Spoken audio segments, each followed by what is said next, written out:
We have hostage.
Good evening, everyone.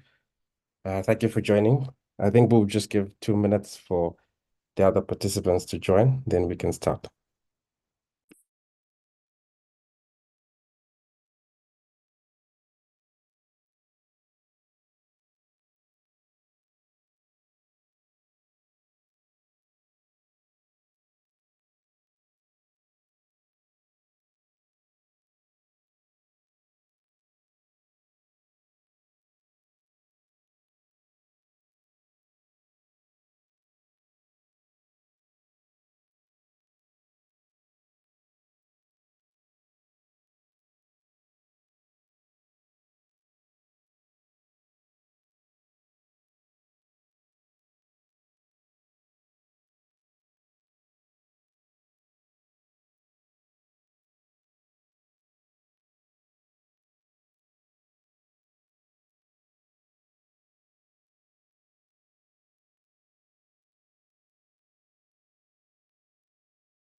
Amongst healthcare providers, and the real need for platforms that allow constructive, honest, and real engagement amongst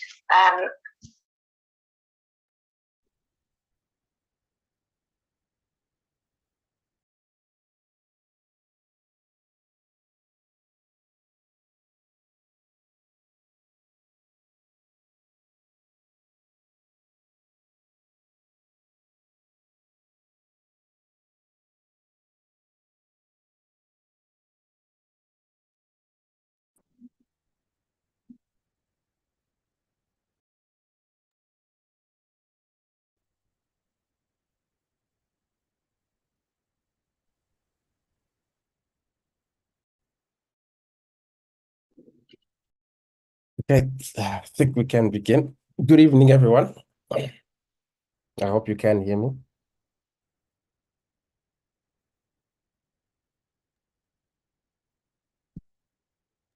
So thank you for joining us on this evening, where we're going to speak a bit about directorships, boards, and how you can become a director, start serving on boards. And also, we will discuss what it means to run a private practice from a governance perspective as a doctor. as the director of the entity. I think it's important that we have a good understanding of the governance that goes behind um, being a director of a company, private practice. So our session today will be sort of like in two parts. We will allow you to ask questions in between. The first half of it shall be directed to more of how you can become a director, how you can start serving on boards, because I think it is important that we do discuss and we do understand sitting on boards and how that whole process works. And then the second session would be more of what it is to be a director, right? We'll go a bit into the actual discussion and training of directorships. As I said, in between, feel free to ask questions. Feel free to continue the chat, the discussion on the chat. I see someone in the chat says no sound so far from the speaker. Can everyone else hear me, or is it no one can hear me? Because I see someone in the chat saying that they cannot hear. I can hear. Okay, Casper does say they can hear. So maybe it's on your end that you may need to change something. So please do check on your side. All right, super. So my name, let me start recording so that we can get going. This session is recorded and we'll be distributing these recordings to all of us once we're done with this session. My name is Munya Tuvera. I'm the chairperson of Directors Association. I'll be taking you through this evening's discussion where we'll be speaking about boards, directorship, serving on boards. And it is my hope that you do have desire and an aspiration to serve on boards outside of you being a professional, being in the medical profession. I hope you have other aspirations of serving on boards. And what we want to do is to explore the benefits of it, right? Is there really an advantage of serving on boards? And I'm pretty sure we've heard it many a times when people say, I'm a board member, I'm sitting on such a board. Now, the question many would ask is, how did you get there? How did you become a non-executive director and start serving on on that board? So we're gonna go through some of that, see where the opportunities lie, discuss a bit of ethics. Again, that's an important part of being a director. Also, that also does tie into, obviously, this session is part of your CPD points from the ethics side of it, which I'll speak of a bit later on. And secondly, out of you serving on a board as a director, we also want to look into what it is to be a director of a private practice, right? There's legislation behind it. What does that say?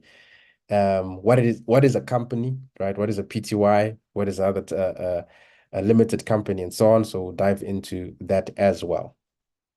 So we are Directors Association. I think that's a great place to start. Let me put a presentation on so that that can guide our discussion. All this that I'm sharing with you tonight, it shall be given to you on email.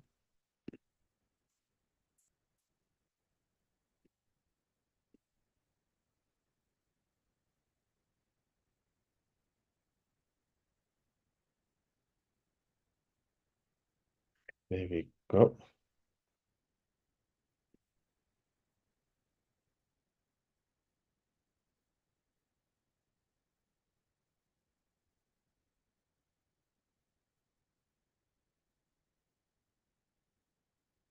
All right, let's begin. So boards and directors. Directors Association is who we are. We are an association of directors.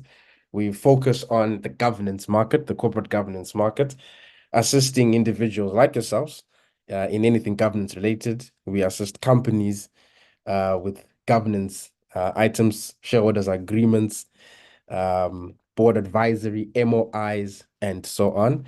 We also provide training, which is part of what we're doing today in this webinar to discuss what it is to be a director and how you can be a director serving on a board, etc. We are a membership-driven organization. Our members are serving on boards as non-executive directors on government boards in private companies, etc., or non-profit organizations as well. And we cater to these members by developing them, by lobbying for them, ensuring that there's a conducive environment for them as board members, including for shareholders as well. Policy advisory is also one of our services. Company secretarial services also one of our services. But key to that is the professional director development, developing individuals like yourselves into directors. That is our core mandate, to develop knowledgeable, competent, and ethical directors. Now, to begin this discussion, I want to start with the question of qualification. What qualifications are needed for one to be a director? Because there's always been an assumption that for you to be a board member, for you to sit on a board of a company such as Sasol, for example, or Investec, or ShopRite Holdings, there's an assumption that you must have certain type of qualifications. In fact, many would actually believe that legislation actually has made it so that certain qualifications be a requirement. So what qualifications do you require for being a director? And I want to bring your attention to, if you remember earlier in the year, there was a big discussion point. There was a big media news around Tabi Leoka. She was director on many boards, and then it did turn out that her qualifications were not as she had said they were. She had said she had um, qualification from the Business School of London, something like that, right? And then news broke out that she actually didn't have it, and that school even went on to say, "Look, we don't have her records." What came after that was many of her boards that she was serving on, she was removed, and many people started questioning, the qualifications required to be a director. So in that, I want to break it into two parts. Number one, the legislation does not say anything about uh, minimum requirements for anyone to be a director. In fact, anyone who's above the age of 18, foreigner or local, can be a director, because the Companies Act does not legislate or does not have a prescribed qualification level. So anyone can be a director. We can prove that by asking some of you here who do have companies that you've registered and you are a director of that company. If you were asked by CIPC for your qualifications, the answer would definitely be no, because qualifications are not a requirement to be a director. However, the Companies Act does allow each company to determine criteria for its directors. Meaning, if you have a company and you want to set up a board, you can determine the criteria for the board of directors. So when Investec, for example, is looking for directors, it would stipulate criteria because it is stated in its memorandum of incorporation, in its rules, as to what type of directors and the criteria and the qualifications and so on. I think this is important because this allows us to have more people put up their hands to be board members. Because one of the items that causes us not to enter the board market is the idea that we don't have the right qualifications. So because we don't have the right qualifications or a perceived right qualifications, we don't even put our hands up to become directors. And this is the reason why in the market we've got the very same people that are serving on boards. In fact, many have said, how come we always recycling the same people on these boards? It's the same group of men and women sitting on 8, 9, 10 boards.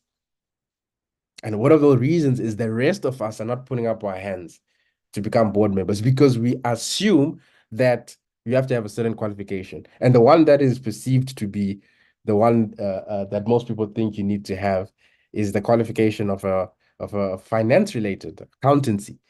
And then other people think you gotta have a legal background. That is not the case. So I encourage us to put our hands up with the experience that we have now, with the qualification that you have now. It is good enough for a company out there. There are many companies, organizations, nonprofit organizations that are looking for your skill set, that want individuals with your capacity, with your knowledge, with your experience, so that you can serve on their boards and assist them to grow, to become sustainable, and so on. So let's talk a bit about this career as a director. And I use the word career intentionally because it can be a career. It can be a career. If you strategize and position yourself well, it can be a 20, 30, 40-year career serving on boards. As we've seen in the market right now, where we've got multiple individuals that are serving on boards and have been serving on boards for many years. And not just serving on boards within their industry. Because one thing that we have seen in dealing in this industry is that many professionals are keen to serve on boards within their profession. So, for example, if you're a doctor, you're a health professional, you then serve on a board within the medical space. Is there anything wrong with that? No, not even, right? Just you're sticking to what you know, you're sticking to the industry that you're familiar with. However, there are opportunities that go beyond there. Because the concept of being a director, one of the things that I love about it is because it's one of those professions that you're able to cross-pollinate. You're able to wander off into other industries that you're not an expert in. Because we find and we see people serving on boards of companies. If you're a health professional, you're a doctor, serving on a board of an engineering company and vice versa, right? How does that happen? Because governance is the same. The rules that apply to be a director are the same across all industries. That's why you can see someone who is an engineer serving on a board of a financial services company. It's not to say that it is not an advantage for you to be an expert in that field. Obviously, that does aid a bit. However, there are many individuals that are serving on multiple boards, different industries, and have done it for a very long time because they've built a career out of it. So why would you choose a career as a director? What are the benefits of it? And again, as I said, I'm going to use that word career intentionally. But what type of a career is it? Secondary career. It is not your primary career. Your primary career is that which you do on a day-to-day basis. It's what you graduated in. You are a health professional, you're a doctor, etc. That's your primary career. That, for example, is what puts on the food on the table. It's your 8 to 5, if you will. A secondary career is anything that supplements your primary career. It aids it. It allows your primary career to grow. It does not take too much time away from your primary career. And out of the various number of secondary careers, none is more beneficial than serving on boards. That's why you have people now, right now in the market, who are professionals. They are a lawyer, an accountant, a doctor, and they're serving on boards. And they're serving on another board, 2 boards, 3 boards, because the time requirements allows, the nature of boards allows, the design of governance allows. How many board meetings do we generally attend on an annual basis? Well, it can vary, but generally the market speaks of 4 meetings in a year, of which it is not a rule or legislation that says a company must have 4 board meetings in a year. You can have as many board meetings as you want. Once a month, once in 2 weeks, it's really up to you. However, we generally see companies, especially your listed JSE companies, having 4 board meetings in a year. That means you are able to have your primary career, going to work every day, doing what you're doing, and only have to attend 1 board meeting in every 3 months. So the time of it allows. That's the first benefit. Number 2, it allows you to broaden your expertise. It really allows you to grow as a professional, being put in a different environment with different experts, with different professionals, and it only allows you to grow. One of the things that I always say that for you to be a complete professional, I think you need to brush your shoulders with other professionals. I think you need to have understanding of generally how other types of professions work, how generally the economy, the market works, etc. And serving on a board allows you that because you are now having to deal with other types of complex issues that you may not find in your industry.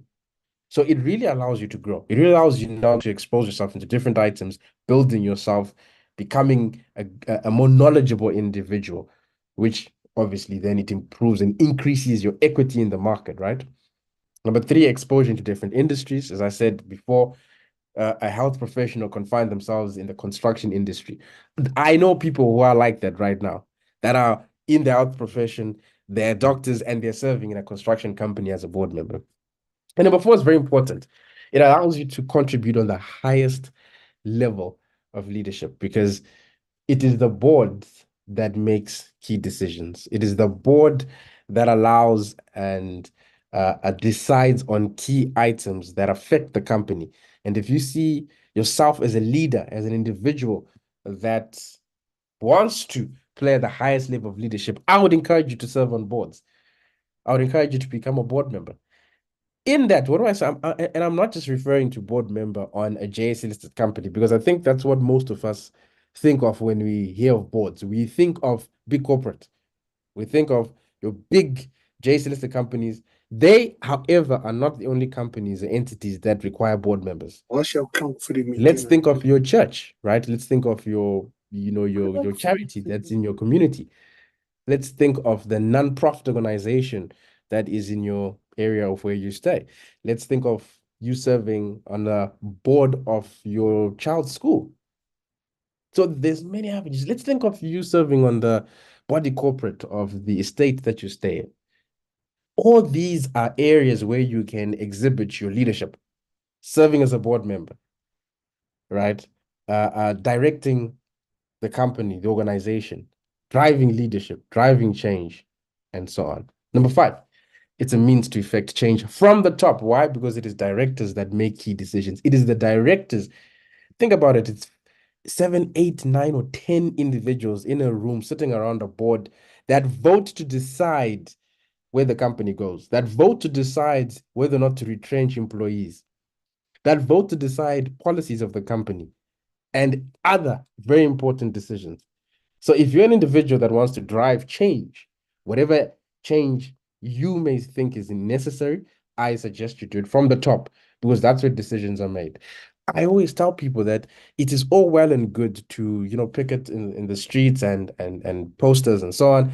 It brings attention to topical issues. However, it does not necessarily bring that direct change. That direct change comes from 7, 8 people sitting in a room and then they decide. And that's how it is all over the world.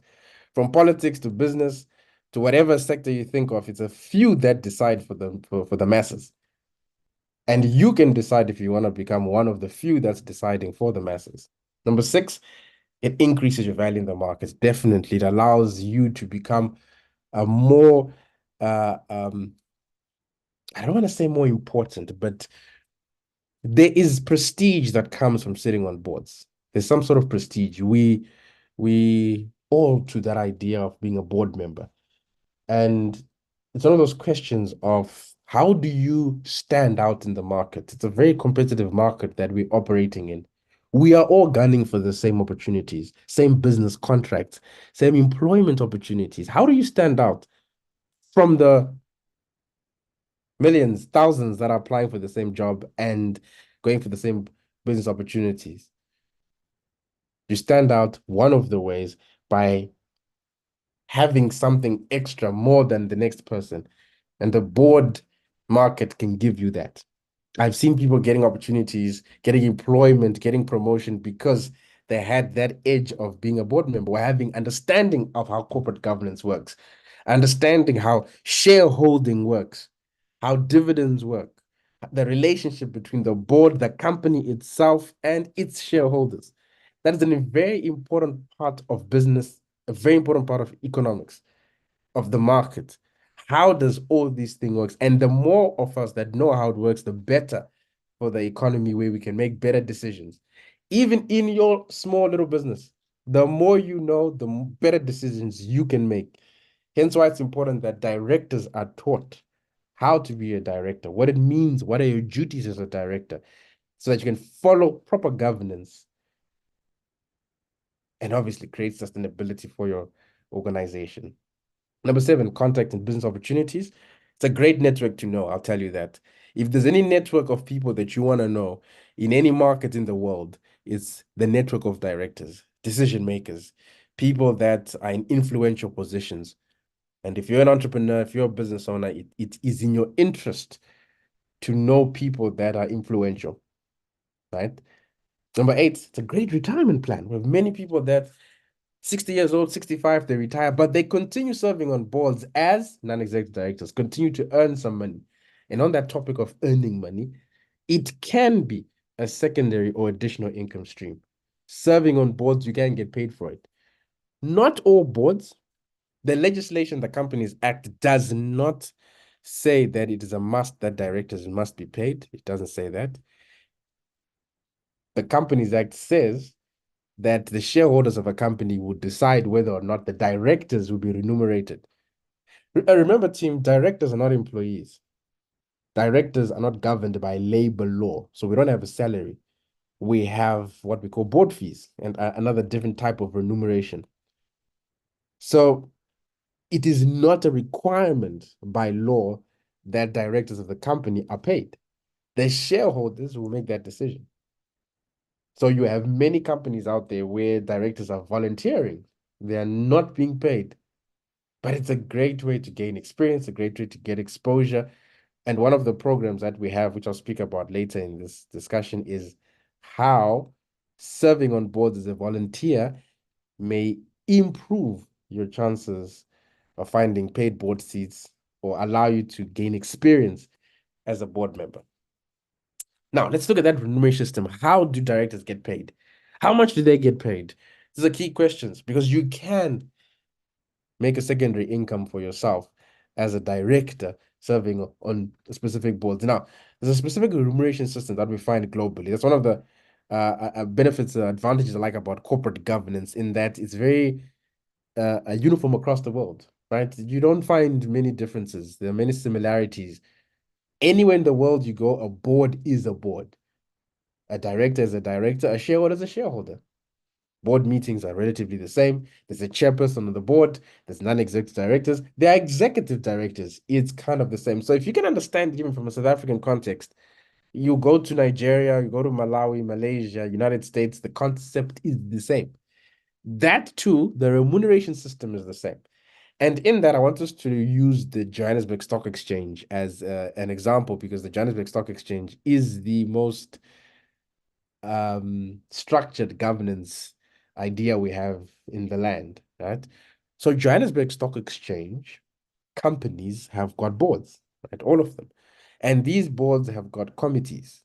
These committees are your social and ethics committee, your nominations committee, your audit committee, IT committee, and the list goes on. Now, one of those committees is called the Remuneration Committee, REMCO. And this remuneration committee is responsible for two very important items. Very important items. But before I get to those, let's look at the fee and compensations of these directors. The most common type of remuneration you find in South Africa and probably around the world is your fee per meeting attended. Essentially, all that means is for every meeting that you attend, you get paid. So, for example, let's just say it is 100,000 Rand per meeting. Well, it means every time you attend a meeting, you get paid. Some companies will have rules that say if you don't attend the meeting, you do not get paid. Or at least if the reason is reaches some sort of threshold that allows you to get paid even if you didn't attend the meeting. So you hear some people say sitting fees, right? Which is the fees that you are paid for attending the board meeting. So 100,000 Rand per meeting, 4 meetings in a year, 400,000, right? The math equation is very simple, very straightforward. Then you also have a retainer system, which is not so popular in South Africa because this speaks of a set amount on a regular basis, regardless of the number of board meetings that were held or not, which is obviously an advantage or pro and a con in either side because the company may call many board meetings, but you still get paid a flat rate per month or per quarter, whatever the case is. In the same token, the director may attend only or attend no meetings at all because for whatever reason, and they'll still get paid. So retainer is not usually used. The third option is your stock options or your share options, right? In South Africa, we use the term shares, not so much stock. Share options speak towards being remunerated by being given shares. Very popular in corporate. Many CEOs and executives are remunerated by shares. You hear in the news they're speaking of said CEO was paid 60 million rand, for example. Part of that 60 million rand package was in shares. It was not all cash. It's very possible that half of that 60 million that CEO was paid over the year was actually in share options. Share options being, we're giving you X number of shares if you achieve certain goals, and these shares will only mature at a certain period of time in the future. So you're literally holding on to those shares and can only sell them 3 years later whilst and when you reach certain milestones. This is what the board does. The board creates such remunerations for the executive. Because now we're just giving insight into the role of the board in governing the company. It is the board's responsibility to create remuneration package for the executive. Executives packages are not created by HR. Not created by HR. It's the board's responsibility. In any case, people meeting attended retainer and stock options. So who decides director remuneration? So back to that remuneration committee, which is REMCO, it's short. You hear some people say REMCO. This is a committee where you find on most JSE listed company boards. It's a committee of the board, and its responsibility is to create remuneration committees. Sorry, remuneration for directors. So they've got two responsibilities. Responsibility number one, remuneration package for the executive. In that, it's a package that includes salary, bonuses, commission, share options, certain perks like holiday trips, how many per year, security for the executives. We know how crime is in the country. So you get corporates that will provide protection, security for the executives. That's part of your package. It comes in your package because many a times these corporates are looking to obviously you want to attract the best CEO, right? The best CFO. So what you do is you want to create a package that the best would want to come work for that company, knowing they're going to be rewarded handsomely. So one of the first jobs of the remuneration committee is to create a remuneration package for the executives. Once that's created, they send it to the board of directors as a recommendation. And then the board of directors will meet at a board meeting and will vote to either adopt or reject the recommendation of the remuneration committee. The second responsibility that the committee has is they create remuneration packages for the non-executive directors. This is, they're creating a package that includes board fees, director fees on every time they sit for a meeting, bonuses, share options, etc. When they create that, it does not, however, go to the board of directors for the board of directors to approve because the board of directors cannot determine their own package. So who does it go to? Shareholders. So the shareholders determine the remuneration of directors. So every year at an annual general meeting, at an AGM, the shareholders of Sasol, for example, will meet and they will vote as to how much are the directors going to be paid. And that's generally how it works. Obviously, very different from a small business. If you're a small business owner, you own the company. There's no one else who's you're gonna decide on and inquire on, etc. So you pretty much determine how much you're gonna pay yourself, based on whatever guidelines you're gonna use or how much money is coming in to the company. Now, very important question: how much do board members earn? I think this is crucial for us to kind of have an idea of these amounts. Obviously, some of this is public information, which you'll find on JSE listed companies. So I'm going to share with you this document here. Please just give me 2 seconds.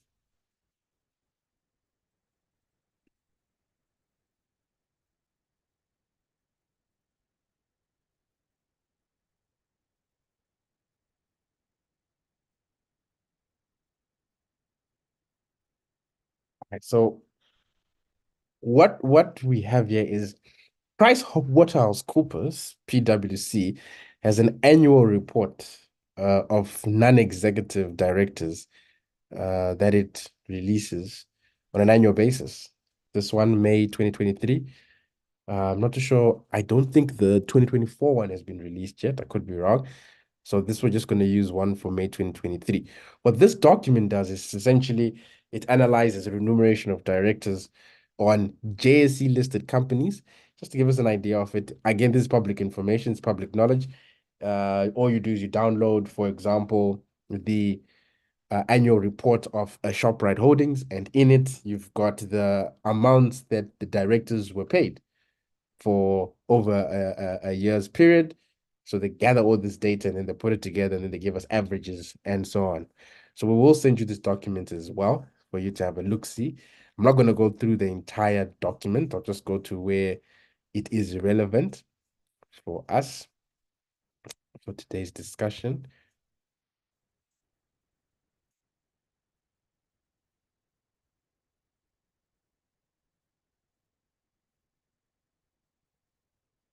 All right, let's start there. Yes, let's do some diversity and nationality and race and gender, etc. Right. So what they did is, yeah, they were just trying to look at the categories of nationality and race to see what percentage or numbers of directors on the JSE top 100 companies, as you can see here, is the top 100 companies, as to, their race and or nationality, etc. So they only analyzed 100, the top 100, not the entire JSE. The entire JSE has got about 300 and something companies on its main board, 352, if I'm not mistaken. So out of the top 100, 997 non-exec directors serve on those boards, 997 non-exec directors, those directors that are not day-to-day, of which 714 of them are South African residents, meaning 71.6 of that. So 28.4 are non-South African residents. And then it went on to break it down into categories of Black, African, colored, Indian / Asian, and white. And out of the top 100, 47% of directors on those boards are white, 44% are Black, 5% Indian / Asian, and 4% colored. Now, they also then went a bit further to look at chairpersons. How many of those directors are chairs of the boards from a racial perspective? 58% of chairs on those boards are white, 37% are Black, and 3% each for Indian / Asian. Then if we move on to gender, let's look at how gender looks like. Gender representation.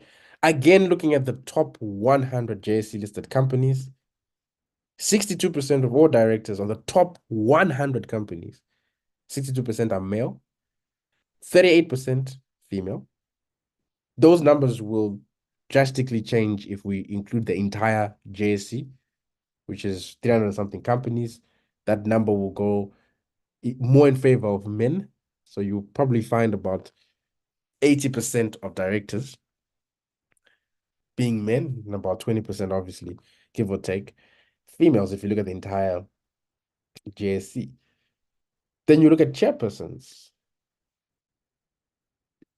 80%, 86% are men and 14% female. That just gives us a bit of a, and if you want to go into deeper, you can actually go and look at by industry. There's our healthcare there, 50% each gender representation. So of the top healthcare companies, right? These being your life hospital, life hospital group, your Medicares and your insurances and so on. It's 50% each representation from a gender perspective. The others, you can see that they differ: basic materials, consumer goods, etc. Now, this is where we're coming to, right? We took the long route to get here, but we're finally here. Non-executive director fees. Now we'll define later. Let's do it now, actually. Essentially, whenever we see the word non-executive, it is, as it says, not an executive. So generally, your non-executive directors are those that are not day-to-day, as opposed to your executive directors that are day-to-day. So a board will comprise of different types of directors. mainly your chairperson, your non-executive directors, your independent non-executive directors, and finally your executive directors, CEO, CFO, or the chiefs of the clan, right? So this data here is purely focused on the non-executive directors, those that are not day-to-day, those that don't earn a salary, those that get paid board fees once a month, and once every sitting, right? And if we're to go specifically in its definition, these are usually individuals that have a material interest in the company. So in any case, in this study, they then looked at the JSE top 200 companies, not 100, now top 200. And the first one they looked at is the chairperson.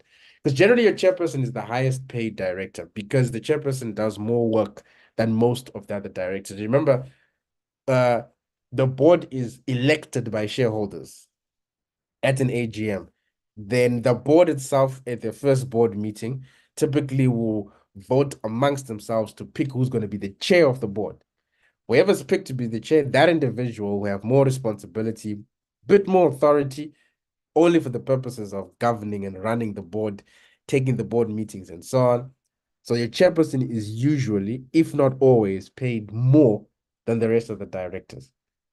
So your average JSE top 200 company chairperson in millions, these are in millions, per year earns 3.53 million and 52,000. That's your upper amounts.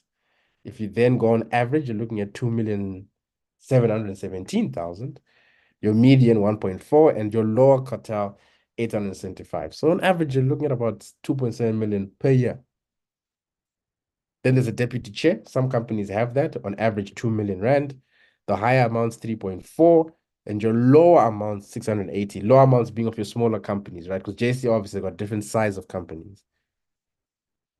Then you got your non-executive directors, everyone else who's not the chair, who's not executive, on average 1.1 million. So let's pause there. All these individuals are doing this as a secondary career. They have a primary career. They are working somewhere, entrepreneur somewhere, working in government somewhere, working as a CEO somewhere, as a healthcare professional, as a lawyer somewhere, as an accountant. And they are also serving on boards. They are also serving on boards.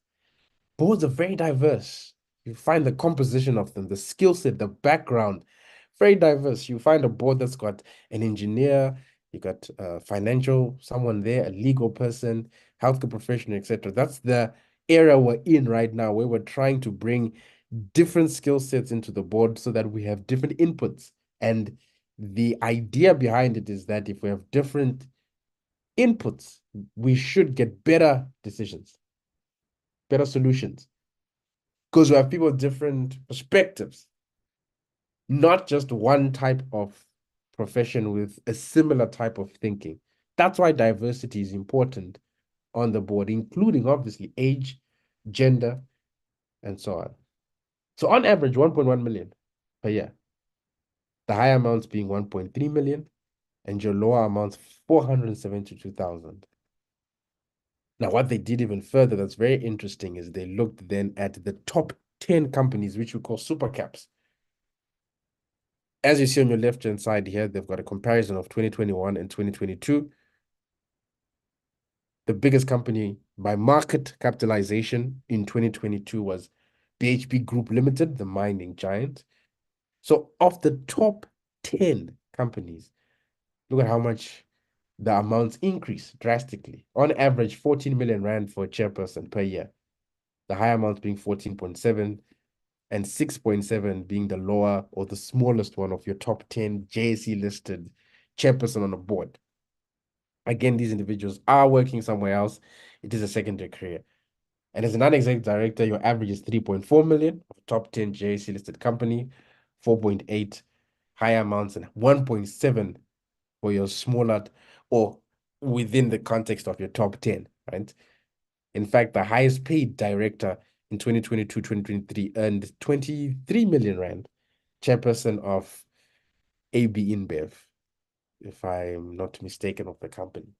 the alcohol company, right? So, team, this is what we're seeing at the highest level. Now, this is the highest level of boardships. This is the highest level of directorships, right?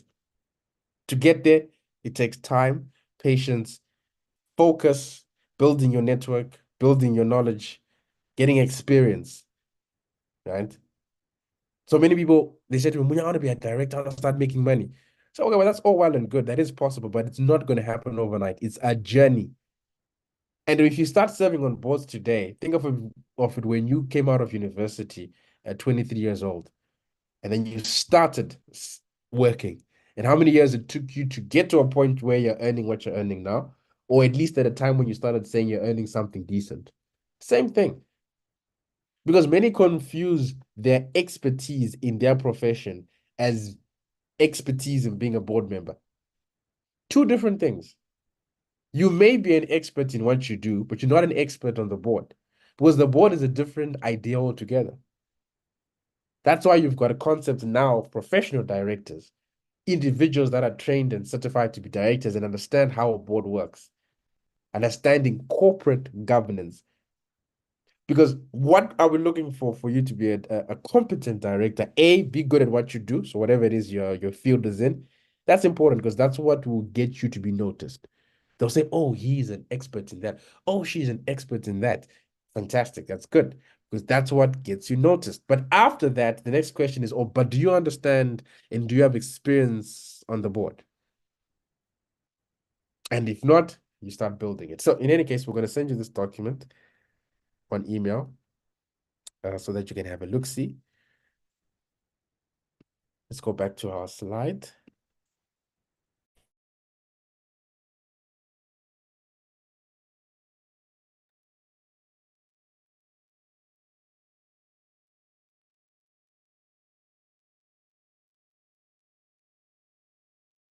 That's not where we were. Let's go back to the actual slide you were at. Here we go.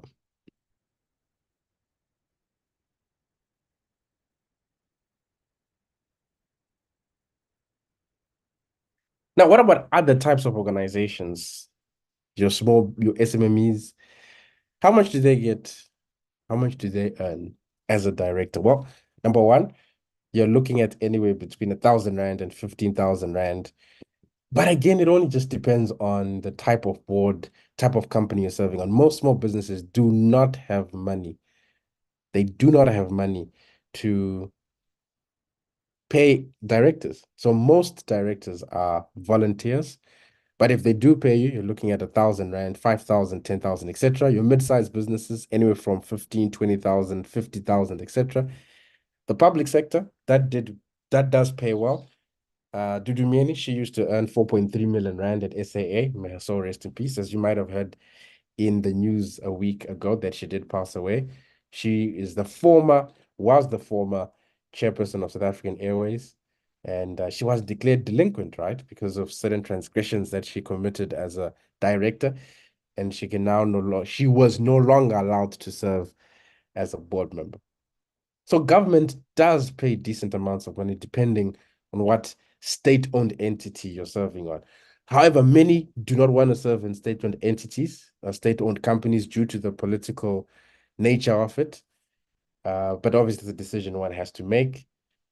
Then obviously you got your non-profit organizations, which many people use as a way to gain experience, to start understanding how it is to be a board member. So NPOs are very important.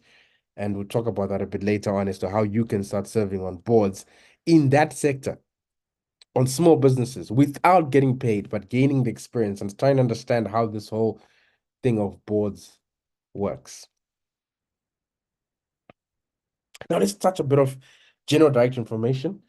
We will take a little pause at maybe 7, just for maybe 5 minutes, just to take a breather, and then we'll come back at it to finish off. Now, how much time is required? Because I know doctors, health professionals, you're very busy individuals. So you might be saying to yourself, oh, I don't have time for this. I just don't have time to be serving on other boards. Well, the number of boards you serve on is up to you totally. On average, people that are working in corporate, as professionals, in government, or entrepreneurs are sitting on at least one or maximum 3 boards, 3 company boards. That amounts to 4 board meetings in a year, or times that by 3 companies, 12 board meetings, etc. So all you've got to do is look at your schedule, look how busy you are, and see, do you have the time to be serving on another board? And if you do not put yourself in that position now where you don't have time to attend board meetings. Because I think the biggest issue we have in the market is individuals not being able to attend board meetings due to your time constraints and being busy, etc., etc. So you decide how much time do you have to be serving on boards. What about age? Is there a preferred age for sitting on boards? There used to be a time where the older you were, the better or the more suited you were to serve on boards. However, that is no longer a requirement. Let me not say requirement. That's slowly not being considered too much, because we are seeing younger directors. And when we say young directors, a young board member, we're talking about someone who's between the ages of 30 and 45. 30 and 45 is your young board member. Because remember, this is a career that you step into after you've become an expert in your primary career. So you've been a doctor, you've been a lawyer, and then you step into it. So obviously, depending on your industry and your profession, how long does it take for you to become an expert in your field? I'm sure, as we may all know, it does differ from profession to profession, right? But we see most people entering the market 35, 40, 45 to start wanting to serve on board. So it's a great time to start at that age. If you're beyond that age, it's never too late. The average age of a JSE company board member is 56 years old. So, and that goes all the way to 60, 65, 70, 75, etc. Because remember, this is a career that you can have for a good 40 years, serving on different types of boards. At the end of the day, it's what do you bring to the table?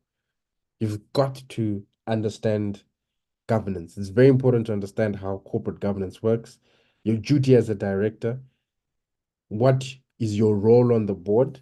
This will allow you to contribute to the level that we're expecting you to. Because remember, on the board, we are different experts and we are relying on your expertise. We're relying on you to be able to deliver, bring solutions through what you understand and your area of expertise. It is a competitive market. There are not as many opportunities out there. So it is very important that one understands what they're good at, understands what they bring to the table, and use that to market themselves to serve on multiple boards. To be a competent board member, number one, as I said before, you got to be an expert in your field. You have to be an expert in your field. What that means, you decide, you determine based in your field. Number two, you've got to understand governance. Number three, generally understand every area of the business. This is where many people kind of think, oh, okay, but that's a bit too much. Well, we're not asking you to be an expert in everything, but we are saying you should be able to have a general understanding of how a business works. So you'll be able to, in a board meeting, be able to contribute, debate, bring solutions, and so on. And number four, board etiquette is very important. These are your soft skills, the ability to converse, the ability to debate with others, emotional intelligence, right? Not taking things personal. I've sat in board meetings where people think they're being attacked. They think that they're being attacked because they are either a woman, they are black, or etc. Whereas we are going against your point, not you per se.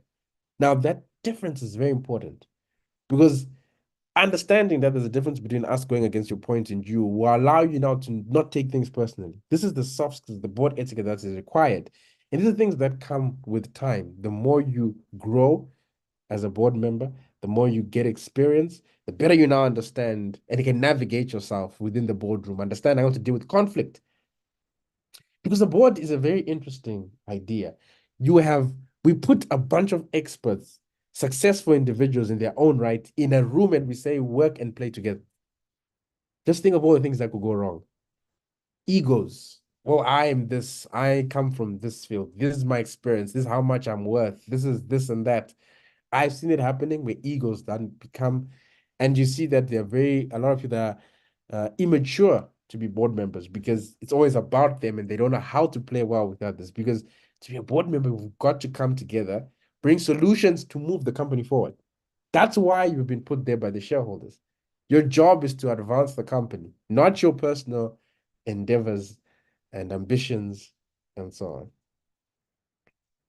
So, where to begin? I think I'll tackle this after the break. Let's maybe do a quick 5 minutes where we can just maybe get some water or something, and then we'll continue for the second segment of this session. So thank you so far, thus far. I do see some of the questions. Let's just do all the questions right at the end.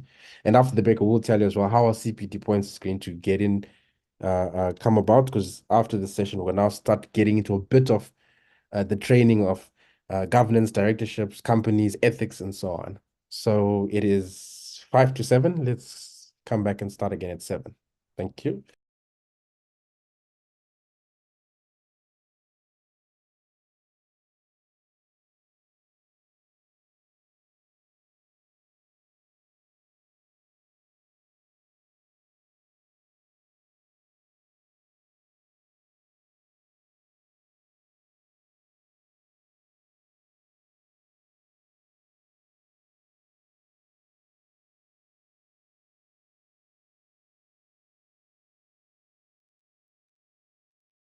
Busi.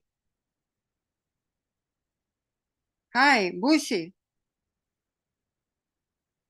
Busi, we can see you. Turn off your video.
Mr. Changa, can you mute, please?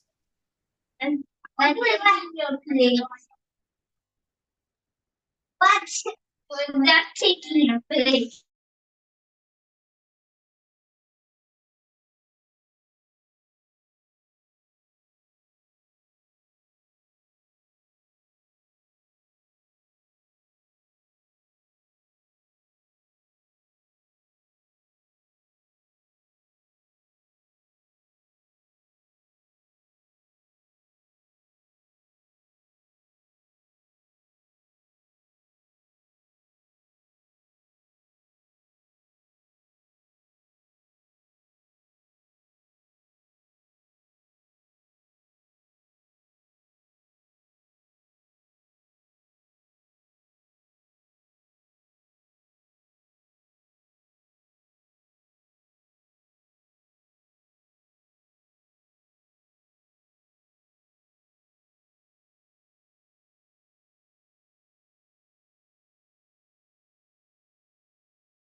Okay, team. Well, we're just starting now. We're just getting some others to log in.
All right, see, apologies for that delay. I think we can continue now. So what I want to do in this next segment is just focus a bit more on how to be and what really is this idea of being a director. And then at the end of this discussion, towards the end, we can tell you how you can participate in the full training that we do provide, because obviously this is the free webinars that we're providing, which you do get your CPD points for. But you're only getting 2 points for this session. We obviously are we able to view that you attended the session and you get your two points. However, should you want to have the full allotment of points, which can be up to 12 points, you can join the training session itself, which we'll speak on later. It does come at a separate cost, where we really go into detail of how to become a director, how you can become a board member, and how you can start serving on boards, etc. We do speak obviously of how, if you are in trying to set up your own business as a private practice, how that goes about, how you can be set up a private practice, the rules around it, the regulations around it, etc. So that's a different setup altogether, which we'll speak on just now at the end of this discussion. And due to the partnership that we have with South African Medical Association, we will be able to, we have some great discounts for the members of SAMA and those within the health profession. I do see some other people are logging in now. Apologies for those that couldn't log in earlier on. But I'm hoping now that everything has been sorted. So let me go back to my slide now as we go into the second part of this discussion.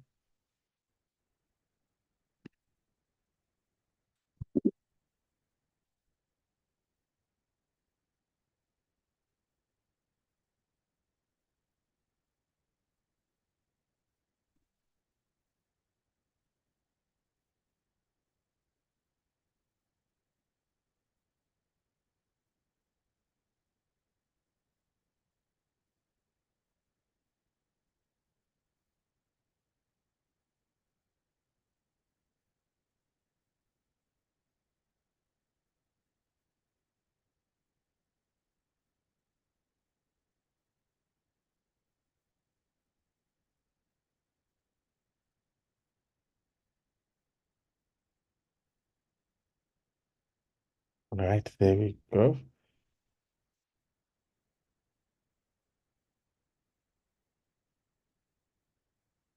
So the segment we're going into now is more aligned to the actual professional director program that we provide to individuals that want to be board members, that want to serve on boards. And number two, those that have got their own private practices and understand the governance behind it. It's a very important part of running an organization, obviously, is understanding the legislative and the legal side of it. Outside of that, when we're trying to build wealth as a business owner, what is the relationship between the shareholder and the director? Who's responsible for doing what in that relationship? What authority does the board have versus the shareholders? What do shareholders do when they meet in an annual general meeting? And how does that relate to if it's a non-profit organization where you've got members that meet and they do vote? And what voting powers do they have? So all these questions I'm throwing out there are what is part and parcel of corporate governance.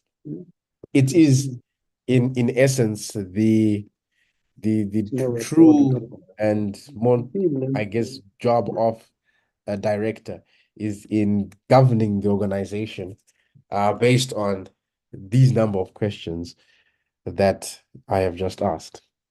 So the first thing I want to touch on, team, is definitions. And one area where we've found is that we use the word director very loosely. Anytime we find someone serving on a board, we say that person is a director, right? However, incorrect, because the term director speaks to specifically an individual who is serving on a company board, Because if you're not serving on a company board and you're serving on, for example, a board of a non-profit organization, you are not called a director. You are called an office bearer. If you're serving on a trust, you're not called the director. You are called a trustee. And many of us here, I'm pretty sure, you stay in an estate or in a building complex where there's a body corporate. Many a times, a body corporate comprises of trustees. These are individuals that are serving as the directors in the sense of directing the trust, and they're called trustees. If you're serving on a council, you're called a councillor. But if you're a company board, we call you a director, because this is the term that carries fiduciary obligations, fiduciary duty, responsibilities, and is a legal obligation to that individual serving on a company board. But when we say the word board member, that's a word we use loosely in reference to any individual that is serving on a board. Now, for this next hour in this discussion, we're going to be focusing on the word director, the person who's serving on a board of a company, regardless if you're serving on a board of someone else's company or you are the director of the company that you have incorporated. Now, the foundation of all this we're speaking of is company law. Company law, very important, because company law is what governs shareholders, companies, and directors. It is the starting point. It is what we'll always reference and is important in guiding the rules of shareholding, guiding the rules of being a director, and guiding how companies behave. And very importantly, the concept of a juristic person. So we've got in South Africa what is called the Companies Act of 2008, which is legislation that is amended from time to time. The word company, similar in other countries to what we call a corporation. In South Africa, we use the word company. Other parts of the world, they say corporation. But the idea of it is the same. It does not change. It doesn't differ. Or the concept of it. Company, corporation, the same thing. And the core focus of corporate governance, or the fundamentals of it, are the company itself, the shareholder or shareholders, and the directors, the board of directors. These three are the most important components of corporate governance. This is where it all and what revolves around here. And to be a good director, you must have good understanding of what a company is, what a shareholder is, what a director is, and the relationship of these three. Who does what, who has what authority, who executes what, and so on. And that's what we teach in our program. As I said, this is the introduction to the program that some of you may choose to continue. I'll speak of how much that would be and when it will be. So this, which I'm giving you now, is the actual program itself, albeit it's the first portion of it. Hence why you're getting those CPD points today, the 2 points, because it actually is what we train when we have these discussions with individuals.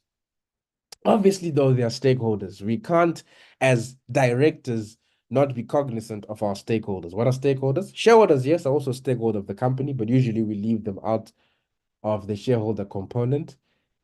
Creditors, your banks, they are an important stakeholder. Your customers, your suppliers, legislators, the community at large, society, very important stakeholders. But let's leave them for tonight. We don't want to touch on them. We want to just touch on these three areas here. And you'll find that central to the company, the shareholder, the board is the director who glues it all together, governing the company ethically, because ethics becomes a very important part of being a director. Ethics speaks to the decisions we make as an individual on a board when we're faced with complex challenges, situations. Ethics kicks in that allows you to make the right decision, regardless of how it might impact you or impact someone that you are connected with, losses you may make, and whatever the case may be. And unfortunately, we have seen degradation of ethics from government to even corporates. Hence why ethics has become a topical point of being a leader in today's marketplace. Be it you are in whatever industry, especially if you're in the health industry, how important is the health practitioners being ethical? Right. So when we talk ethics, obviously there's legislation that guides certain ethics practices. There are regulations that guide certain ethics practices. But then there's always that ethics that then comes from you as an individual. Some will say it comes from your background. Some will say it comes from morality, society, and what society deems is right or wrong. It's an interesting discussion, interesting debate on really what ethics is. But what we try to do, obviously, is to stick to the parameters around what legislation and regulations and the company that you work in stipulates. Because many companies today don't leave ethics to yourself to decide what is ethical and what is not. That's why we've got policies. Policy will state that in such a scenario, this is how you must behave or how you must decide, which is a very important part of a board and setting the ethics of the company, because one of the duties, the jobs of the directors is to set the culture and the direction of how we want the organization to go from an ethics perspective, right? But we'll come back to that. Let's go into corporate structure. Let's go into this idea of what is an entity? What is a company? What is it when we say we are registering a company, incorporating a company? What do these companies do, right? And it all starts with this concept of corporate structure. Many of you work for organizations, for companies. What is that company you're working for? How is it structured? And how is it structured? And further on, we can then talk about its shareholding and so on. But what is it? How is it structured? Now let's think of a little story here, right? Let's say, because I want us to understand where corporate governance starts. So let's say me, Munya, myself, I have a rich uncle. Let's just say I do. I don't, but let's just say I did. And my rich uncle left me a piece of land in Limpopo, right? One day he passes away, unfortunately. Then I get a lawyer with a will, says your uncle left you a piece of land in Limpopo. Wow, fantastic. I'm excited. I go to Limpopo, I see this piece of land. On this piece of land, I discover that it's rich with what's that water that comes out of the ground? Spring water. Yeah, spring water. And then I decide, you know what, I'm gonna start a business out of this spring water. So I start gathering bottles of water, 2 liters, 5 liters, 10 liters. I fill them up with the spring water. Then I start going around with a wheelbarrow, and I'm selling this water to individuals in the community. Right? So I'm going around, I'm selling these bottles of water to members of the community. At that stage, I'm running an informal business, and I own the business. I own the business. One day, I'm selling to someone, and someone says to me, why don't you start supplying these bottles of water to ShopRite, for example? I say, okay, that might be a great idea. I go to ShopRite in town. I say to ShopRite, listen, I want to start selling you my spring water. ShopRite says to me, you must have a company. I said, okay, how do I and where do I? The gentleman gives me some advice, and I said, fine. I go to CIPC, which is the Company's Intellectual Property Commission, which is the agency of the government that incorporates companies. I think of a company name, let's call it ABC Water Distributors, and I register the company. Upon me registering the company, I have now formalized my business. And something very important happens where corporate governance starts. When you incorporate a business, a company, and you register it and you formalize it, you are effectively, and entrepreneurs don't like when I say this, but this is actually what happens. You are effectively giving the business to the company, and you no longer own the business. I'm gonna say that again. You are effectively handing the business, your business idea, you're now giving it to the company, and the company now owns the business. What is the company giving you return, and what do you become? Let me ask someone. Please feel free, just unmute yourself and say, what do you then become? What are you now? What does the company give you when you give it and hand over your business to it? What do you become? A shareholder. Shareholder, there you go. Entrepreneurs, you don't own the company, as many may believe. You don't own the company, you are a shareholder. The business is now owned by the company. That is why on the invoice, it's not your name written there. Is it your name that's written there, payment to Munya? No. Because the business does not belong to you. The business belongs to the company. You become a shareholder. And you now have an agreement with the company that you're going to get the benefit of the company's operations. That's where corporate governance starts. So all these structures that you see, all these businesses, companies around the country, whenever you hear on the Johannesburg Stock Exchange, they're talking about a company releasing its financial results. You hear the board has declared a dividend. It's all part and parcel of this idea of business. Now, in South Africa, you've got many options when you decide to formalize the business by registering a company or an entity, right? Let's call it entity. There are 5 types of companies in South Africa. A PTY Ltd, which is the most common type of company, which most of us entrepreneurs we register when we start a business and want to formalize it. Then there's a company publicly held. This is an LTD. This is a limited company for the JSE. And then very importantly for you doctors, I'm going to spend a little bit of time here. There is the personal liability company, Inc., INC, Incorporated.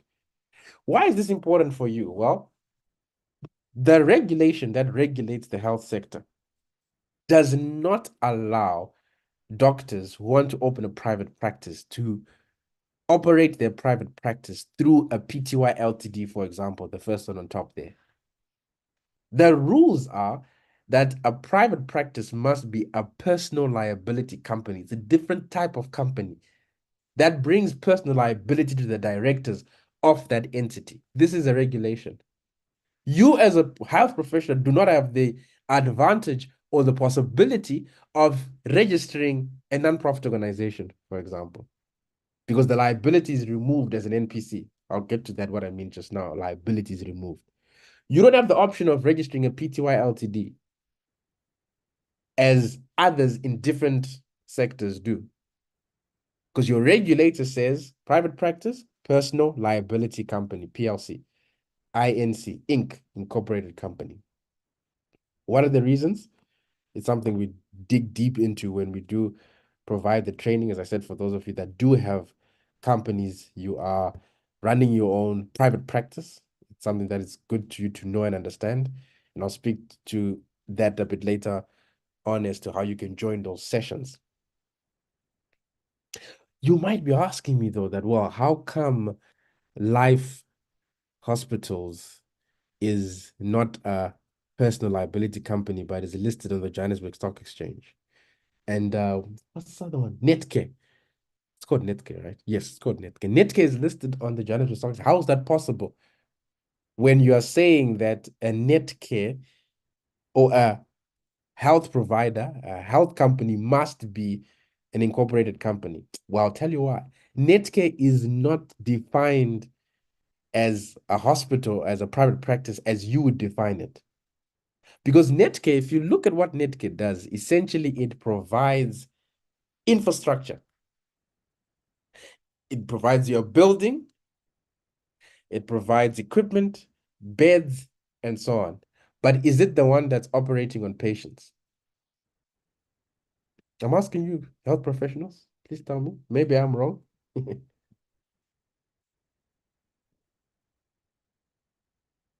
Anyone? May I just ask, why is it that they employ nurses and they do not take liability? Great question, right? So you're asking a second question there, né? So the first one, which I wanted an answer to, which is this, that what Netcare does is they provide the building, they provide equipment, they provide beds, and then you doctors, you go and with your private practice, you go and you rent a suite within their building, right? Because when I come and I want to be treated by you, doctor, I pay you separately and I pay the Netcare separately for using their room. I mean, my wife gave birth recently for our second child. I saw it in action. There was a bill from Netcare and there was a bill from the doctor. There's a separation between the two. It's a system that they use, a lot of advantages for the hospital. My point though being that they are not considered a hospital. They hire the nurses. They hire the nurses, but they don't operate. You, the doctors, do, because you've got your suite in there. Ne? You've got your private practice in there. If something happens and you operate wrongly, a Netcare is going to be like, hey, I did not operate on you. It was Dr. So-and-so. So one of the rules, the regulations that the Health Professions Council requires for you doctors, obviously, to have your malpractice insurance, right? For liability, which Netcare is not going to take, because Netcare is saying they didn't operate on the patient. You did. So I'm just trying to give you an insight onto the governance and the structures of companies and how they work and the relationship between them. Because this becomes important when we are thinking of growing a business. We've got to think first of how do we structure the entity? How do we pick the right type of structure that allows it to benefit from the organization, from the market rather. Now, the question earlier of how the nurses, if it is found by court that the nurse is liable, was responsible for whatever may have happened, only then can the Netcare come in and be held liable. So there are many cases in court right now. You might know them. Us as within the legal space, we always see them. We use them as case studies for purposes of understanding the system and how it works and how liability is placed on who based on what. So this is something we'll get into more detail. Does Mediclinic work the same? Yeah, Mediclinic. That's the one from the United States, ne? Please correct me if I'm wrong. Mediclinic is an American company, yes? Yeah, I think it is. Mediclinic is not listed on the JSE.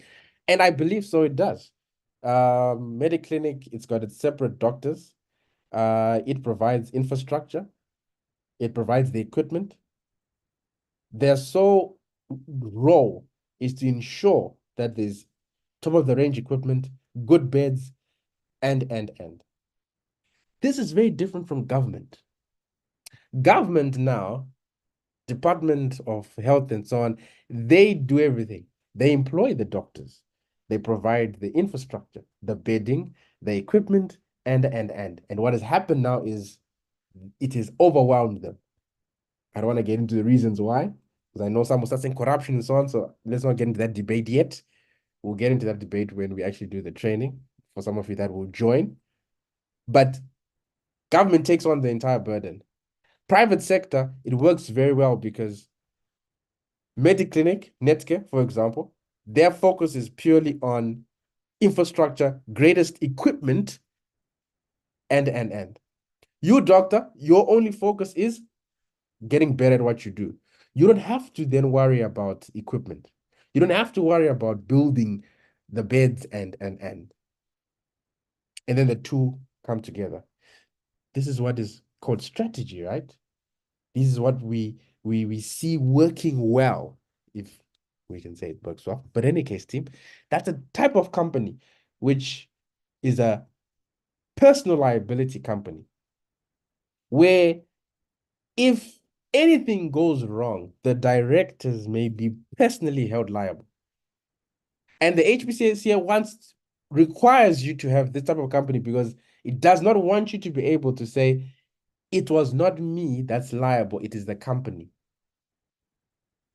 Because what we're going to get into now is really, what is a company?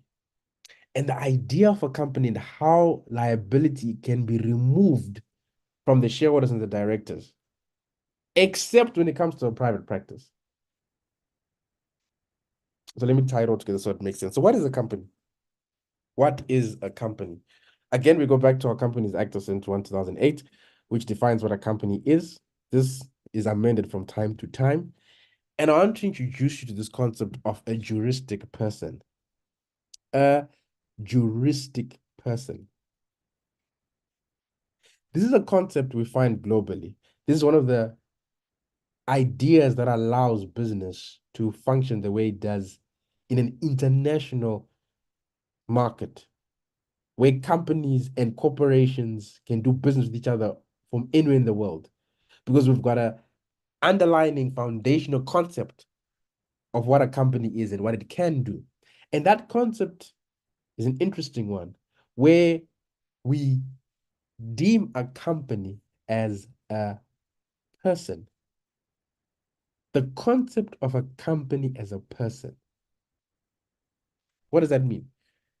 If we look at the Companies Act and we look at the definition of a company, the Companies Act says company means a juristic person.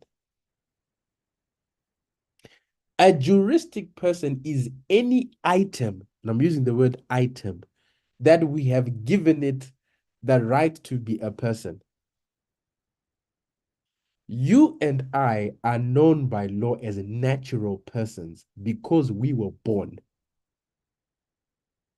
So any item that we deem as a person that is not born, we call it a juristic person. It's a person by law, right? So company means juristic person, meaning legal person. Number two, when the act says individual, means a natural person, you and I. So anytime you see in the Companies Act where it says individual, it merely means a natural person. And number three, whenever you see in the act it says person, it includes a juristic person. It includes a juristic person. So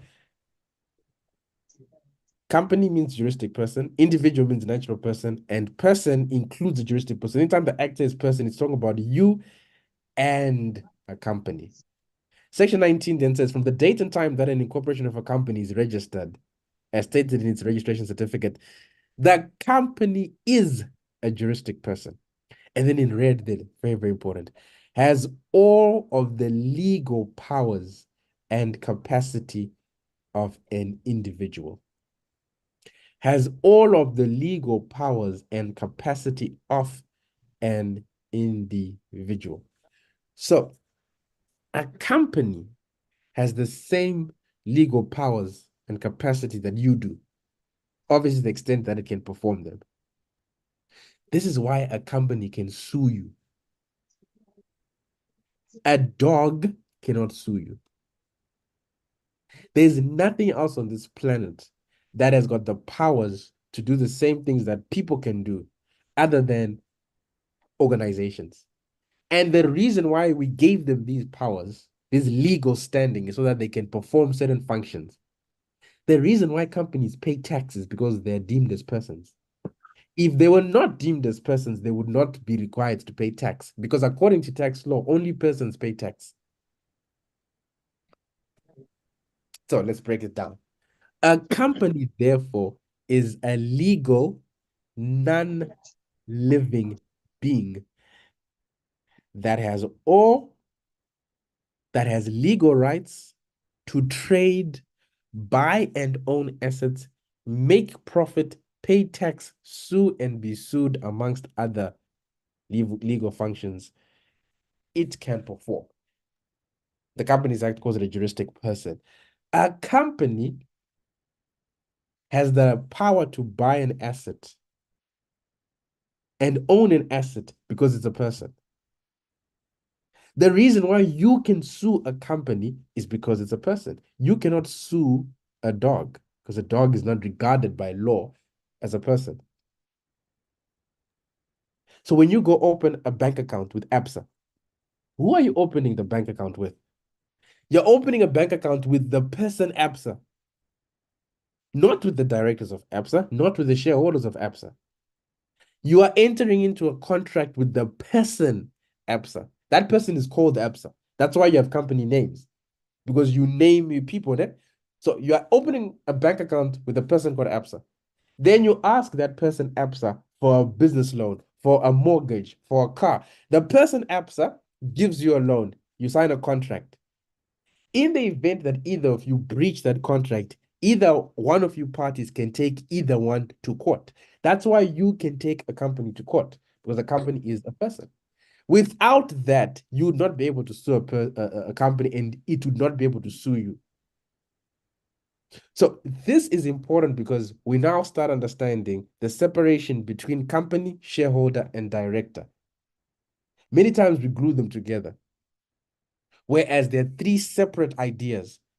A company stands alone as a person that has got legal rights, that can buy assets, own assets, pay tax, make a profit.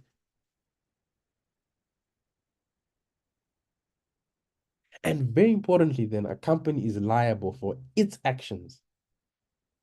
This is why many people in the public, they get angry when a company does something. Then they say, "Oh, why wasn't the directors held to account?" They don't understand that according to corporate law, directors are liable on a second layer. The first layer of accountability is to the company, because it's the company that did the action with you. If company A enters into a contract with company B, and if company B breaches that contract, who's going to be held liable? It's the company A, because the agreement is between company A and company B, not the shareholders of company B, not the shareholders of company A. That liability of the directors falls in the second layer, because the second layer of accountability is who put the company into that position. But the first layer is company A entered into an agreement with company B. The act is very clear. It also says in section 19.2, a person is not solely by reason of being an incorporator, shareholder, or director of a company liable for any liabilities or obligations of the company. So by you simply being a director doesn't make you liable for the company's actions, because there's a separation. Now, that means then a company's profits belong to the company. Many entrepreneurs will say, yeah, my company, it's my money I made. It's not your money.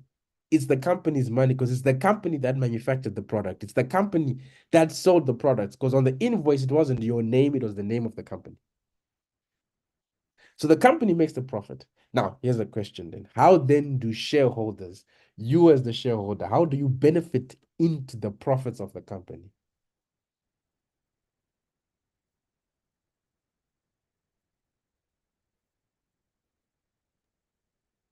Anyone? How does the shareholder, Dividends. dividends, there you go. That's corporate governance. Corporate governance is understanding how and what and who does what. Company owns product, company owns the business, company owns the assets. Company owns the product that it sells to the market. The market, called the customer, pays money to company. Company gives a receipt. Company at the end of the year makes a profit. Company, through the board of directors, gives dividends to shareholders. Now, on that team, very importantly, entrepreneurs, they don't like when I say this. They don't like when I say this. When I say dividends are not a shareholder right. It is not a shareholder right to get dividends. Dividends are given to shareholders if and only when the company does well, and if and only when the directors of the company decide to declare dividends.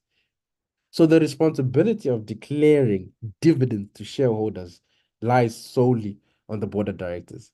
Now, let's look at small businesses now, which many of us, we run small businesses, right? There, the shareholder is also the director, is also the executive, Because you're the employee, you are the shareholder, you're the director. How do you now separate the functions and the duties? That's where it gets a bit difficult and complex for small businesses, because you are the shareholder, you're the director.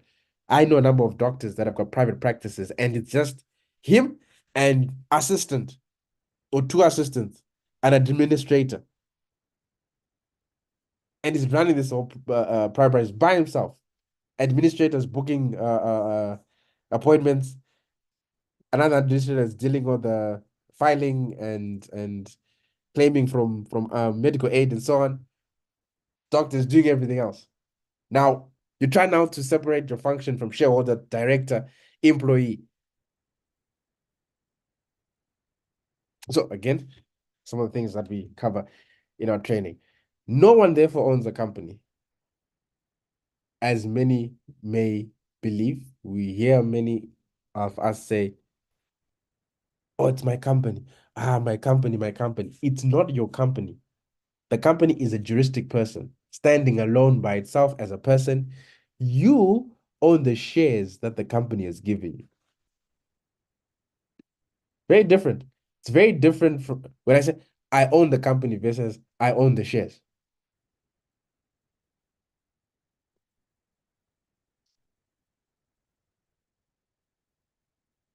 But if these shareholders do not own the company, then what is a shareholder? What is a shareholder? And after this team, I'll come to the end. Then I'll tell you about our special and our training program as well for those of you that may want to continue going forward. I do see some of you in the chat saying you joined or you could not join earlier on. Apologies for that. The recording is going to be made available to everyone. So you'll be able to catch on your CPD points and so on. So very quickly and very in closing, what is a shareholder? Number one, a shareholder is the ultimate financial beneficiary of a company. Ultimate beneficiary owner. Because you are the one who, at the end of the day, the proceeds of the company come to you when the company has done well. And the ultimate financial risk taker, because you put in the money, you take the risk in starting the business. If it works out, fantastic. If it doesn't, you bear the brunt. You're the ultimate decision maker. Shareholders are obviously investors, but you can also become a shareholder through different ways, right? Sweat equity, you work in the company, then you get shares through either an employee share scheme or you are remunerated through shares. And who can become a shareholder? An individual, a group of people, a company. There's a recent hospital that was opened there in is it Northcliffe, I think. It's a group of doctors that came together as shareholders. They came together, put money together, raised money together, got some from the bank, I believe, and they've set up this nice facility there in I think it's Bears Nudine. That's how you pronounce it, right? That's like the Northcliffe. So a group of people can be shareholders. A company can also be a shareholder. That's why you have what we call holding companies, subsidiaries, where a company owns other companies, has shares in other companies, and there are subsidiaries and so on. If you look at ShopRite Holdings, so it's a great example of a company that's got many subsidiaries. ShopRite Checkers is a subsidiary of ShopRite Holdings, and so on. What is shareholding then? It is not sharing in the company. It is sharing in the equity in the stock that the company has issued. Always think of it like this. There's a stock market. Number one, it's called a stock market, not a company market, because we're not trading companies. We're trading the stock of the company. If we owned companies, then it should be called companies market because we're buying and selling companies. But the Johannesburg Stock Exchange is called the Johannesburg Stock Exchange of stock, not exchange of companies. Right. So what is a shareholder? We are sharing in the equity, in the stock that a company has issued to the market. This you find it in the Financial Markets Act of 2012, where they give a definition of a share. Shareholder. Now, team, this is, as I said, just the beginning of what corporate governance is. we just wanted to give you some insight into it. And because we have covered some foundation of corporate governance, we then made it so that you earn those CPD points. So let me touch on very quickly, because at 8 we're going to conclude what this is, what we're trying to do as Directors Association in collaboration with South African Medical Association in bringing doctors, health professionals into the board market. And number 2, improving the understanding of health professionals of how these type of things work for purposes of you as a director of the company that you set up, for purposes of you investing. Many doctors I know are big investors. You know, a lot of doctors, you don't have much time, right? You're constantly working within your private practice or the hospital. So you don't have much time to do other stuff. So you let your money work for you. And it's important then that if you can let your money work for you, understand how these things work. Because when you invest money into a company and you're now a shareholder, what does that mean? How do I leave my shares to my children? It's part of stuff that's written in a shareholders agreement. Because if the 3 of us come together to set up a company or to invest in something, there's an agreement that's made between us or amongst us. And that agreement must spell out certain scenarios. If one of us passes on, what happens to their shareholding? Do you have a will? Does it go to your children? Does the shareholders agreement allow for my son to become part of the shareholding? Or we don't allow for anyone who's other than you to become a shareholder, because we didn't start the business with your son or your daughter. We started business with you. Now that you're gone, we can't force us now for your son to be a shareholder. Those are all part and parcel of investing. So we are on a drive. And I'd really like to thank South African Medical Association for seeing the vision of what we want to do, for collaborating with us in this, in driving the increasing of knowledge of health professionals to the point then where we are now accredited to provide CPD points, because we didn't want it just to be merely webinars like this and you walk away with nothing. So we went through the process of the accreditation process of CPD, which now, we received some months ago. So all these sessions that we are having and shall have more, some of them will be free, some of them will be at a cost, are such that you do get CPD points and you do increase in your knowledge of how to be a director, a board member, a shareholder, and be able to govern the company. So I want to talk now very briefly about the program itself. Let's say you have found this a bit enlightening and want to pursue a career as a director. You want to start looking for opportunities to start serving on different types of boards. How does that happen? How and where would you start? And what are we trying to do, and how are we to assist you to find board seats? Because one thing that we and the board of SAMA have, South African Medical Association has really keen on is to see more doctors, more health professionals, health experts in positions of leadership, in positions where they make key decisions. So where to begin? So we've got 2 programs that have been accredited for CPD points. One of them is the Professional Director Program, and the other one is a governance program that's focused on those that are in private practices, right? You've got your own business that you've set up and you're running a private practice. Both of those programs are focused on improving your understanding of how directors operate, shareholders, etc.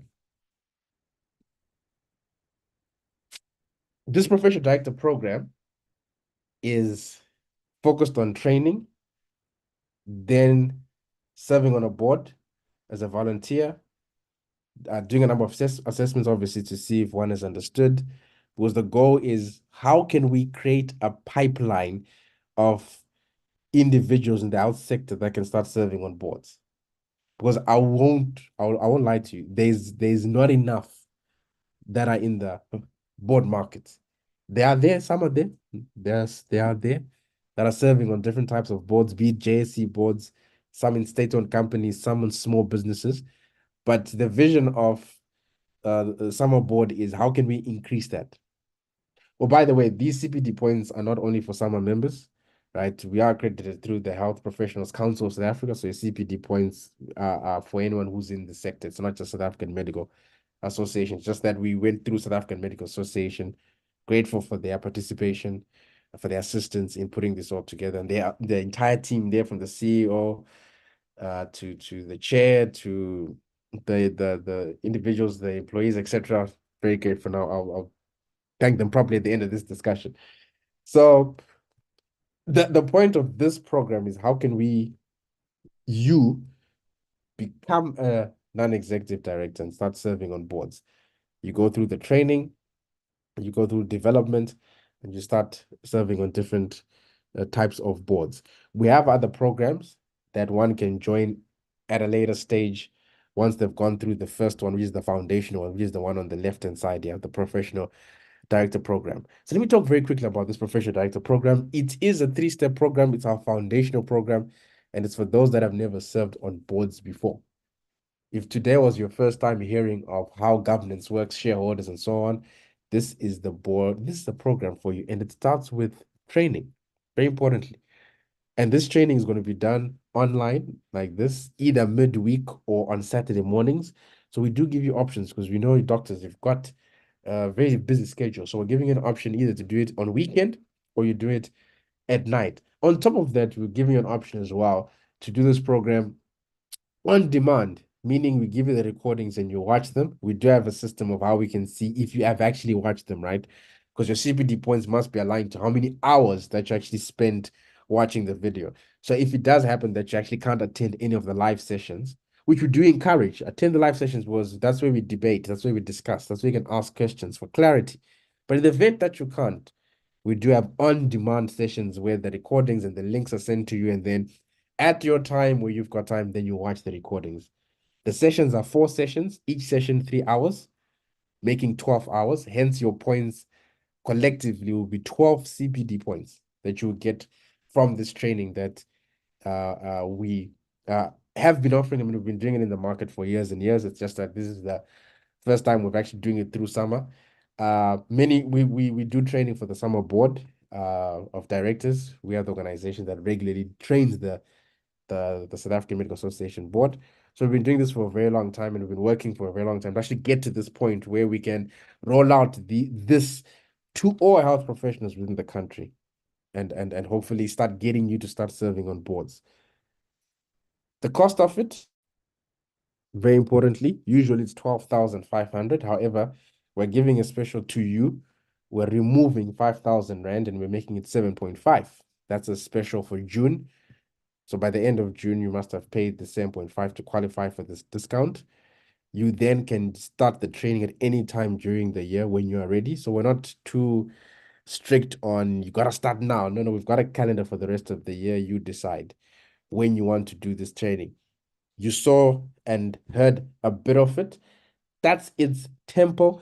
That's its direction. That's what we're speaking on. It's not going to change from that. So we wanted to give you an idea of it so that if you choose to join this training, you know what you're getting out of it. And the outcome of it is both your CPD, and number 2, it is how can we develop you into a board member to start serving on other boards, start your career as a director. So all this information is going to be sent to you on email, where you can then say, look, I'm interested in such an offer. I want to do training, etc. Remember, it's a June discount and it ends at the end of June. Once you do the training, there are assessments that you write. Once you do that, the benefits now serving on boards. We want to place you on boards. We want to see health professionals serving on boards as directors and growing their careers in non-executive directors. The other program we have is for those that are in private practice. We haven't set the date on which that is. I think that will probably be rolled out in August. So we are going to have more of these free webinars. We are going to have another one in July, if I'm not mistaken. Yes, in July. It will be such as this, a different topic, where we would talk about something else, and there'll be CPD points added. Some may not have CPD points, some may have, we'll always see, but we'll always please be on the lookout for such sessions that we will have, because we've got an entire project plan that we want to roll out for you, where we can speak governance and so on. So I've got 8 minutes left. Let me just take some questions. Anyone, please go ahead. Just raise your hand and then I can jump into that question. If not, I'll just read the many questions that I hear on the chats. Yes, go ahead, Shadrach. No, the question I had is related to one in the chat where there was a question about your relationship with the Institute of Directors. Oh, okay, I do see Or it. are you the same? Is it different? Do you serve the same purpose? What is your comment? We are different organizations. We are the better organization. No, man, no, we're different organizations. Our purpose, look, we got a mandate of what we want to do in developing directors, etc. The Institute is a different organization. They've got their mandate, but separate two different organizations, no affiliation whatsoever. But yeah, in the same market, training directors, developing directors, we do the similar thing. Then there's a question from Svetlana. Sorry if I mispronounce. No, that's correct. Svetlana Avramenko, I'm Ukrainian. Can you please kindly give us maybe your email address, because I need to ask a bit more questions. And let's say I was studying at Mill Park Business School. Is it a good recommendation to serve as a board member? Oh, 100%. So there's the email address. Let's start there. I hope everyone did receive it. info@assistant.co.za. Yes. Is it a good idea to serve on boards? Yes, based on what you're studying, good. It can only do you more good. Your profile will increase. You will start rubbing shoulders with leaders. Your network, your understanding of how business works will improve. More opportunities will come your way. Many people always say, where do we find opportunities? I said, put yourself in the network where people are that have the opportunities. The best one is the board. Directors know what's happening in the market. They'll tell you what opportunities are. So there's only benefit. I've seen it. It's helped my career, our company, purely by knowing boards. So yes, it's a very good idea for you to serve on boards. That's wonderful. Will a doctor need a recommendation from somebody? Okay, so what we do is we then become that recommendation. We then become that letter of nomination. So in the board market, for one to serve on a board, usually most companies want you to be nominated by someone else. So what we do for you, we nominate you as part of our membership. We nominate you. We send a letter saying this individual has gone through training. This is their skill set. This is what they can do, and it carries some weight. It does. Online, we are an institution that's known in the market, so it does come with something when we recommend you.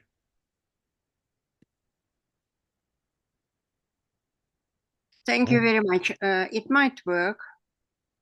Super. No, please do send an email for any other questions that you may have. Yes, certainly. Do you get paid for being a board member? Some boards, it's not a requirement by law to pay directors. It depends on the company. So unfortunately, I know some of you only were only able to join after 7. if you please could watch the first segment, which was from 6 to 7, we covered the benefits of being a board member, how much you may earn. We even looked at how much money some companies in the JSE pay their directors. So please do watch that. That'll be very important for you to get an understanding and how you become a board member. What qualifications do you need to have? What experience do you need to have? On that on experience, what we do after you've done this training program, we will then place you on a board as a volunteer to gain experience. That's on us because we want you to gain experience. We will put you on a volunteer board of a small business, of a non-profit organization, of a charity, a community-based organization for at least 12 months for you to gain experience. You will not be getting paid. After that 12 months, we have a bit more faith and we've seen the work you can do, the commitment. We are now more comfortable and confident to take your name in the market and put your CV and profile to paying boards. Sifo says rate of placement after training. It's in 2 ways. Placement on volunteer boards, 100%. That one's very easy. Many companies, small businesses are looking for professionals like yourselves. So we don't struggle to place you on a non-paying board. We have partnerships with small business incubators, business chambers, Black Management Forums, SACIs, South African Chamber of Industry, all those organizations. They provide us with companies, we place you there. Paying boards, it's a different story because now that company has to decide whether or not it's like when you send your CV to get employment. All we do, we send your CV, we send your nomination letter. It's up to that company to decide. However, we have built a name so that the market trusts us to say if we send them someone, they say, no, this person must be good. That's what we have to do on our end. So the ratio or the percentage of paid boards is much less than the 100% of volunteer boards. Mantua says, what are the risks that NED assume in these positions? Great question. So there is liability of directors. There is, if you do certain things, make certain decisions, bribery, fraud, forgery, etc., the law can come after you because the law holds directors at a high standard.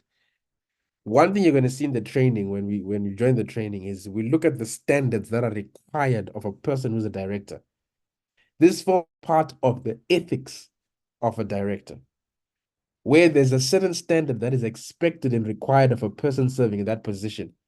Because one thing of directors is that you are privy to all the information of a company. You've heard of insider trading, right? Insider trading, where a person inside the company, a director, tells a shareholder or an investor outside the company of events or an event that's going to happen that might affect the share price. That's only possible because directors are privy to all information in a company. So you are bound legally and ethically not to disclose that information. That may give an investor outside an advantage or a disadvantage. Case in point, if you remember what happened to Marcus Euster before he passed away, when he was still the CEO of Steinhoff in 2016. When he was about to resign and drop that bombshell that Steinhoff is insolvent practically, he sent an SMS to his 2 friends and said to them, sell your shares. Because he knew that when he was to announce that Steinhoff is going to fall, the share price is going to drop drastically. So in effect, he helped his 2 friends not to lose money because they sold their shares. Now, he got into trouble for that. Because you're not allowed to do that. Directors are supposed to be extremely confidential. So liability, yes. Shareholders can sue the directors for money they lost. It doesn't mean that the director is going to be held liable. No. It's just a process that does happen. However, there is directors' insurance and other mechanisms. So does it usually happen? No, it doesn't. It does not happen. However, we will train you in all of that. Let me read another question if there is. Well, anyone who's got a question that please, you may ask. You don't have to wait for me to.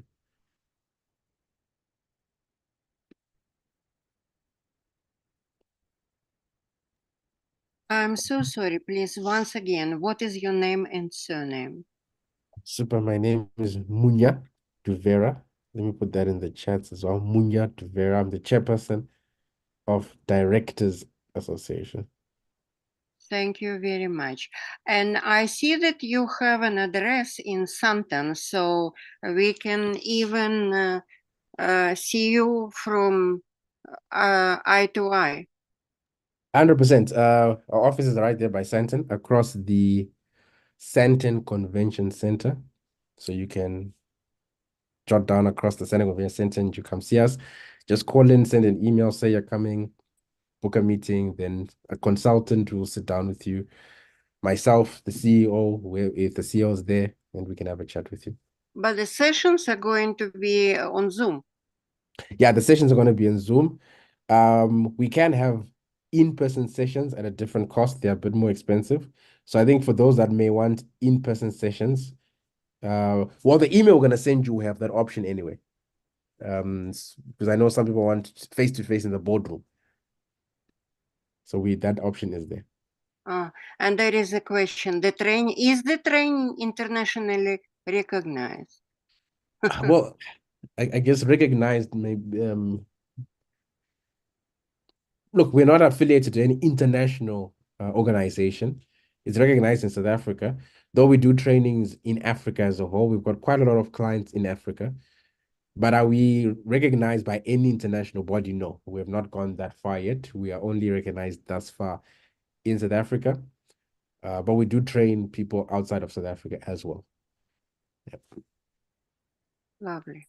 Thank you. Thank you.